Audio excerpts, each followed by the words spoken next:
Diplomatie. Les 3 pays de l'AES se retirent de l'OIF. En pleine semaine de la 30e édition de la langue française et de la francophonie qui se tient du 15 au 23 mars 2025, le Burkina Faso, le Mali et le Niger réunis au sein de la Confédération des États du Sahel ont décidé de tourner le dos à l'Organisation internationale de la francophonie OIF. Après l'annonce lundi 17 mars 2025 de la décision du Niger et du Burkina Faso de se retirer de l'OIF, le Mali leur a emboîté le pas en annonçant à son tour, mardi 18 mars 2025, son retrait de l'organisation. Dans la soirée du lundi, la porte-parole de l'OIF, Oria Vandewege, avait déploré la décision du Niger et du Burkina Faso de quitter l'organisation sans toutefois imaginer que le Mali suivrait la cadence. On l'écoute. Écoutez, bien entendu, c'est une nouvelle qu'on a appris et qu'on déplore. On n'est jamais content d'entendre qu'un membre quitte la famille. Néanmoins, en tant qu'organisation, on est quand même...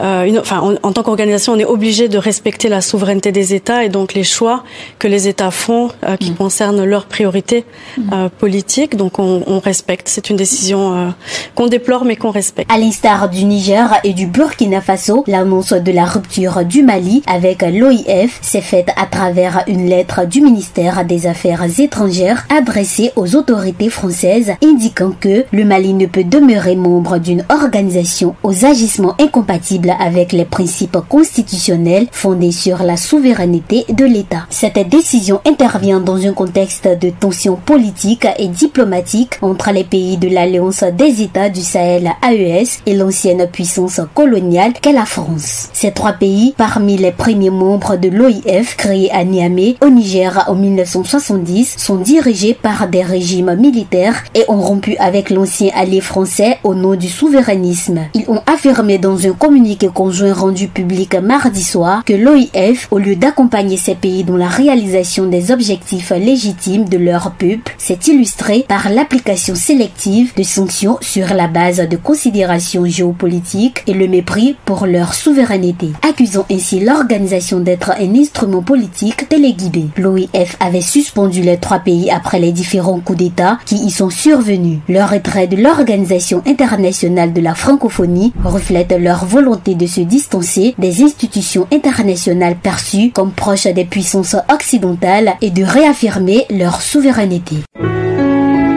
APRA, Agence Presse, Radio et Audio.